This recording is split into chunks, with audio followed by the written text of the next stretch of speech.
Boyfriend, 29M, won't care for his dog and leaves chores to me. 23F, it's ruining our relationship. Let me start this by saying that I, 23F, really do love him. 29M. In a lot of ways I feel that we really are ideal matches for each other. However, his actions, or lack thereof, are slowly frustrating me to the brink of exhaustion. We've been living together for almost 2 years. In this 2 years, I've been established as the head of household productivity. I do the vast majority of the house chores, all of the dishes and laundry, most of the cooking, most of the scheduling/bills, and most of the deeper cleaning, floors, bathrooms. At first, I didn't mind, because I struggle to relax until what needs to be done is done and I'd rather be able to relax. However, it's starting to feel like he's just taking advantage. When I ask him to do things to help, he'll usually agree to do them and apologize for slacking off,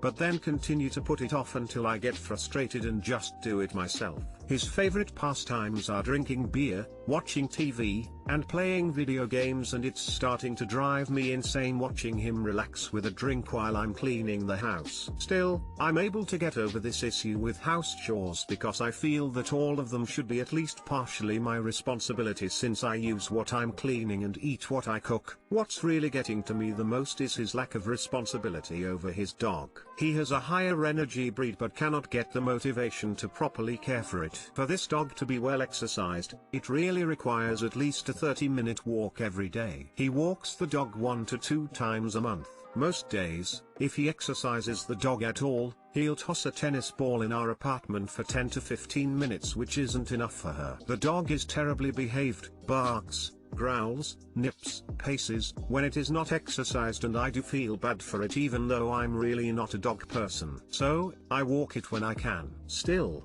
that's not enough for her as I have a busy schedule and don't feel that I should be the primary caretaker of my boyfriend's dog. Besides, I have other hobbies and other forms of daily exercise. My boyfriend does not exercise and has more time. If I start to complain about the dog misbehaving, he will try to guilt me into walking the dog. As he's sitting on the couch, I don't know what to do anymore or how to ask my partner to try harder. His lack of responsibility, inability to grow up is starting to destroy our relationship. Too long didn't read, my boyfriend won't partake in chores and will not walk his dog. The dog's misbehavior is starting to upset me, and when I bring it up he tries to guilt me into caring for the dog. I feel that this shouldn't be my responsibility.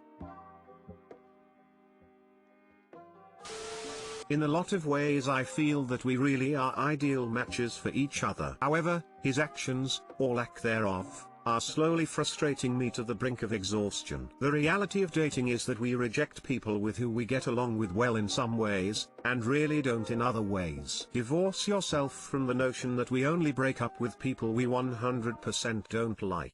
I still love and miss my ex who also abused me. I mean, I liked the guy, but his inability to be able to handle conflict and regulate his emotions was a breaking point. This guy is presenting himself as a person who would live in squalor and neglect his dog if left to his own devices. That's profoundly unattractive to me. Divorce yourself from the notion that we only break up with people we 100% don't like. This is a huge lesson in life, and I learned it late. You can leave a relationship even if you like the person. You can leave for any reason you want. In this case it's laziness. This all boils down to respect. He doesn't respect you and doesn't consider you his equal, so he expects you to serve him. It's an awful way to treat you. How long have you been dating? No. Nope. Nah. You don't have a partner, you have a child in an adult's body. He doesn't respect you as a person, he takes no responsibility for your shared living space or arrangements. He obviously mistreats his dog as he's actively not taking it out, which falls under neglect. Why are you with this two-leg garbage fire? In this 2 years, I've been established as the head of household productivity. This is the most creative way I've ever seen to say he's a lazy, selfish asshole. I seriously can't get over this. Is this a phrase you actually use in your head to convince yourself that this situation is fine? Stop lying to yourself. Stop convincing yourself that it's somehow justifiable that he does zero work instead of 50% of the work. You're his fucking maid and he thinks that's exactly how it should be. So let me guess, you're living up to the standard of a traditional wife/woman, handling and managing all domestic chores including cooking and cleaning, handling bills and managing the house, acting as primary caretaker, while also living up to the standard of the modern wife/woman, having a job/career, paying half the bills, being responsible for your own car and cell phone plan/device. Loved, how do you not see how much more this relationship benefits him more than it does you? Like, honestly, what does this man bring you outside of the occasional crumb of deck? You're 23 and not cutting someone off that very obviously sucks, which is showing me that you're probably obsessed or enamored with the idea of being married or being in a long-term relationship. So, I'm going to paint a pretty picture for you. The dog is just the beginning. If you guys have kids, I want you to take the current house cleaning you have to do and multiply that by 50. The dishes by 30. The bills, multiply that too. I want you to imagine a life where you have a screaming, shitting baby that you need to care for 24/7 while still being expected to manage and handle absolutely everything in your house. That is what your future looks like. Guaranteed. If he's not lifting a finger now that shit is easy, he's not going to do it when things are hard. Make the right decision for yourself before you find this to be your new reality. The VP, 45F, of the company I, 23M, work at Mistreated an employee, 23F, I was talking to until she quit and is now trying to set me up with her daughter, 21F. I should run for the hills, right? Sorry if this is the wrong sub. This is so fucking ridiculous. I'm going to try to outline it with approximate dates and stuff. I'm so sorry for how confusing this is. August 2019, I start working at the company. Sept 2019, an employee, Shauna, that was making friends with the VP casually tells me that the VP's daughter, Tara, thinks you're funny. Sept 2019, Shauna, who is now very close to the VP, once again talks to me about Tara to gauge my interest. I dodge the questions. October 2019, the girl, Kenzie, who I would later become close to is hired. We share a desk space. He is in a relationship. January 2020, Kenzie and her boyfriend break up. February 2020, Kenzie has a borderline mental breakdown while we're at lunch. Money problems, boy problems, family problems. She doesn't want to go home but she doesn't want to be at work. I give her the keys to my condo and say she can chill there. March 2020, Kenzie and I are very close. She often stays at my place. Just friends though. I'm not her type, she's not mine, and neither of us is looking for a relationship. March 2020, people at work find out that Kenzie and I spend a lot of time together. Everyone asks if we're dating. We explicitly say no. Kenzie gets moved to a different department. Her new desk is on a different floor. April 2020, the VP and office administrator become extremely hostile towards Kenzie, to the point where she's stressed coming to work and cries most days. May 2020, Kenzie's dad has worked at the company for 2 decades. He's fired out of nowhere, supposedly to save money because COVID is hurting the company badly. Bullshit, I know their financials. June 2020, the abuse towards Kenzie continues. Shauna quits. July 2020, Kenzie quits. Sept 2020, Kenzie gets engaged. I'm very excited for her. With her permission, I tell her work friends. Word spreads. The VP comes and asks me if it's true, and I say yes. October 2020, Tara starts coming to the office regularly and stopping by my desk. The fucking president of the company asks me how I'd feel about dating her, and how I'd feel about the VP being my mother-in-law. I'm shocked. He insists he was just joking. The VP asks me if I'll go to her daughter's apartments that weekend to help her with a school project. Tara texts and snaps me every fucking day. This is the craziest part. Just today, Kenzie and I grabbed drinks with Shauna. She tells us that the VP and office administrator would call her into their office and ask her about us all the time, have her show them our Snapchat stories, and just generally have her spy on us and report on us. She became uncomfortable with it, and the VP and office administrator started having a different employee do the same thing. When I found that out, it all clicked. The VP and office administrator fucking tortured Kenzie to get rid of her and open the door for Tara. Now I don't know what to do. I've dodged hanging out with Tara, who has been incessantly asking me for 5 straight days now. I'm going to run out of excuses though. I don't feel comfortably outright rejecting her because I think it'll get me fired,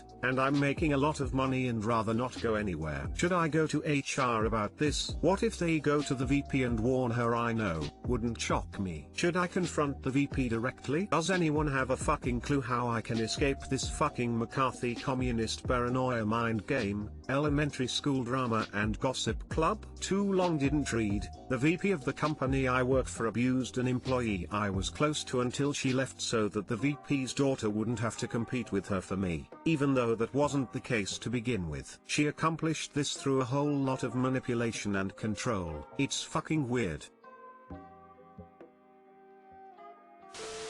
I hate to say it, but you're in a situation where you're damned if you do and damned if you don't. Either way, at some point you will be the bastard that broke the VP's precious daughter's heart. At that point you can expect all kinds of hell to rain down upon you. The only question is when. To be honest, I'd start looking for a new job. Just be aware that with the level of vindictiveness shown, if you outright reject the daughter, you probably can't count on a positive response if the job you're applying for asks for a reference. Be concerned about having my reputation smeared, period. This makes things delicate. Do look for a new job. Be positive, friendly and nice to the boss's daughter. Don't outright reject her, but don't act too interested, either. If quizzed by the VP, say this is new territory for you and you want to proceed carefully. Slow it all down while you work on getting out of there. Once you have new employment, let her down gently and slowly. This should give you the chance to prove yourself to your new employer. There is no guarantee this will work, but the most immediate consequences should be reduced. This is an incredibly toxic situation. I'm sorry you're dealing with this.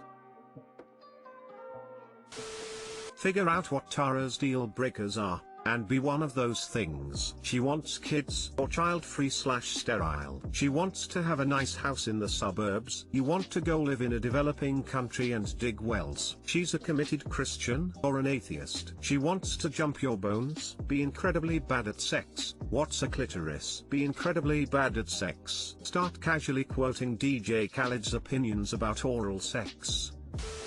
I agree with the poster who said to proceed cautiously, and I would do so while documenting as much as possible. This is a lawsuit waiting to happen, and poor Shauna and Kenzie seem like they have enough reason to sue. I'm not an HR person or someone who specializes in employment law, but Tara and her mom, the VP, could be sexually harassing you. The president of the company asking how you felt about this woman being your mother-in-law was definitely inappropriate. How creepy. I definitely proceed cautiously and start looking for a new job ASAP, but I also hope someone sues the crap out of these people. Considering what they put Kenzie and her dad and her family through, both financially and emotionally, it would be karmic justice if they sued the fuck out of the org. I've been documenting stuff. Unfortunately, a lot of this has occurred in person or on Snapchat. Regardless, I am keeping track of as much as possible. Thanks.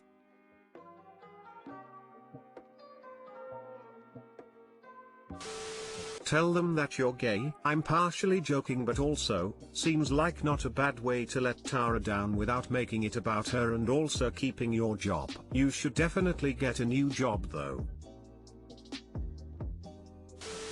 I, 27F, have been abandoned by my friends, 25-26F, and in turn, I have abandoned them. I had a group of really good friends back in high school. We were a solid group of friends and always hung out at lunchtime in the cafeteria and after school. Somehow, from then to 2020, everything changed. My guy friends, 25-27M, stopped hanging out with us due to their busy schedules, which is fine. I'm not blaming them in any way, but the girls, 25-26F, and I still continued to hang out for a few more years. In the past couple of years, I have hit this block with them where they'll start hanging out without me. I shrugged this off initially because I had work and school, so I was constantly busy and had little time to see anyone, including my own boyfriend. Whenever I did hang out with them, They would talk about things that I had no idea what they were talking about. I would just be completely left out of the conversation and be by myself.